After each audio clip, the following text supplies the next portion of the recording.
everyone, to this week's Trending Topics Talk. I'm delighted to be joined today by Eileen Williams, who is a career expert and author, and as well by Mike Drack, who is also an author, a retirement coach, and public speaker. My name is Susan Williams, and I'm the founder of Booming Encore. So welcome, everybody. Thank you.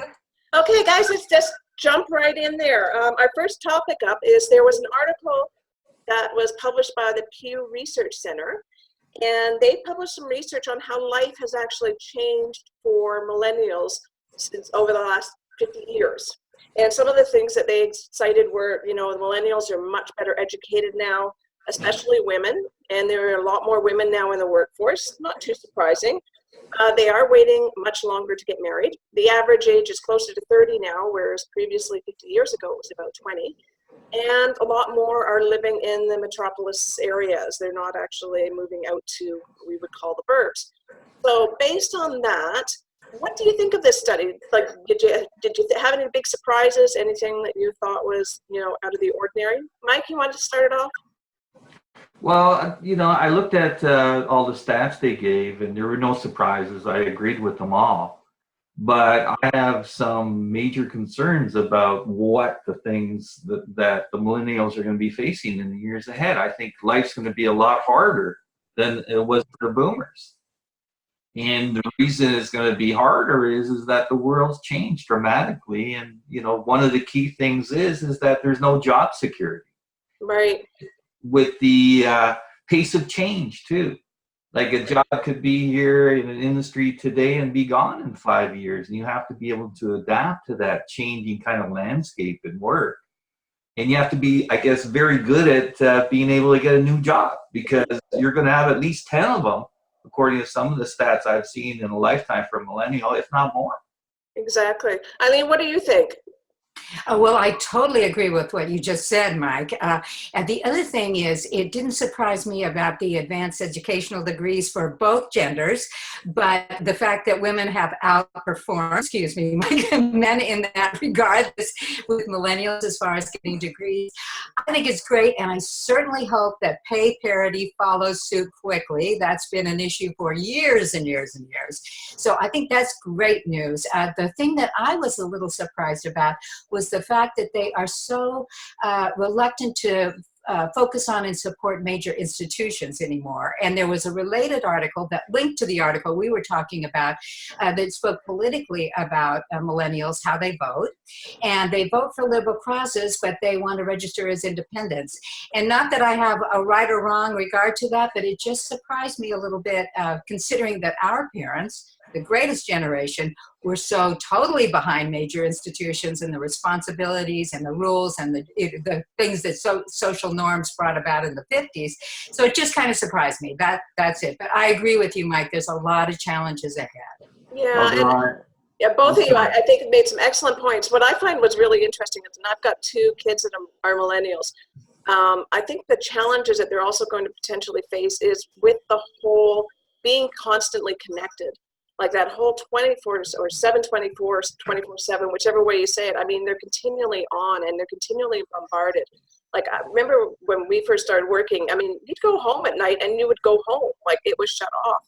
Now it's on constantly. And I think that's, there's starting to be some studies now that says, being on all the time is not a good thing. And it's not good for your health. It's not good for your relationships and things like that. So I think there's some real challenges ahead, and plus they've got the environmental issues. Things have definitely changed. That's for sure. Mike, did you want to add something else before we move on to the next topic? Well, I totally agree with what you said about being on 24/7. I remember having the old email and the BlackBerry, and we could shut it off, but that all changed. And my biggest concern is the amount of stress these days. Yeah. They're facing a lot of stress. I don't know how they can sleep having a big mortgage and having two people working and not having secure jobs. I don't think I could do it. And I know I've asked a lot of people this question. If you had a chance, would you go back and do it all again, knowing what you know now? And so many people say, no, I wouldn't do it. I find that puzzling and troubling. Yeah. But it's, who wants to go through a harder life than they've already been through, right? Exactly. I think there's certainly some challenges. So moving on to the next topic that we were going to chat about was, baby boomers. They talk about baby boomers transforming retirement, and they're actually looking for different ways to retire than previous generations. So, similar to our millennial children, we're now looking at doing things differently ourselves in retirement. So some of the examples that they used are, Uber and Amazon. They're actually starting to tailor the workforce to actually be able to take advantage of some of this free time that people have. What else do you think might possibly change as we transform retirement? Eileen, you want to kick off? Oh, yes. Well, one of the things I think is, of course, the longevity revolution, which we've spoken about earlier. But the fact that we have a real gift, 15, 20, hopefully even longer years ahead of us that other generations did not have. And speaking of millennials, again, one of the things I think is the biggest challenge, and I will speak especially for women, because they have so much more parity in the workforce, they have less time to devote to their families and children. Again, that's a traditional role, but it does primarily fall to women. And I think that's where boomers can really make a difference. We can, in our own retirement, we have a requirement, and that is to find meaning and some sense of wanting to contribute. I've mentioned that earlier as well. But I think especially with younger generations, there are opportunities that we can really step in and help. And I just want to mention one thing. I don't think I mentioned it before, but there's a great organization called Encore.org. Mm-hmm. And they are developing a generation to generation movement, which I think is really interesting to pursue or check out at least. Yeah, for sure. Mike, what are your thoughts? Well, it's, my concern is, I think about longevity. I think that, maybe we have an extra 20, 30 years giving to us that hasn't been there before, and how best to fill out that extra 2,000 hours a year that we've been getting, and how to find something purposeful to do, something that's fulfilling, something that's a good reason to get out of bed in the morning. I think that's the key, because I just don't see you can get a lot of life satisfaction by sitting on the couch watching reruns all day long. Absolutely. And I think the other thing is, I think this is a great opportunity for nonprofits. There is a ton of talent that's going to be made available. I think we have to actually get some sort of structured programs for people to know what's available and get some promotion around it so that they can actually, get engaged, get involved, and use their talents to help others. What a great way, to further develop your purpose. And I think that would be an excellent way to, fill your days. As well, I was also thinking the experience aspect of things. People are looking to do more things that will provide them with memories, experiences, things they've never done before. So I think there's a lot of opportunity there. I think you're starting to see a bit of it, but I don't see too much yet. So I believe there's a real opportunity there. Eileen, do you want to add something? I did, Susan. Thank you. One of the things when we were talking about millennials and the 24/7 and the connectivity that they have, to me, it's more information sharing. You text something real quickly because I need this, or this is my, the directions to so-and-so. It's not that emotional support. And I think boomers, since we grew up connecting with people on a personal basis, that as you were mentioning, any kind of nonprofit work, any kind of way that we can support face-to-face or organizations that, deal with emotions, issues, all of those things. I think that's where the genius of our generation lies. So I think that's a way we can really contribute. Yeah, great thoughts, Eileen. Okay, now changing topics completely different. Both the AARP and the Globe and Mail published a couple of articles around the cannabis use for medicinal purposes by older people. And specifically, they're saying that people over 50 make up about 36% of patients for medicinal marijuana registry in the U.S. We don't actually have that here in Canada. And recreational use is now available in 9 U.S. states. And Canada just passed a bill, talk about being timely, yesterday, to legalize it for the entire country. So what do you think of marijuana use for seniors? And do you have any sort of specific opinions on it, Mike? Well, I don't have a problem with it being used for medical purposes.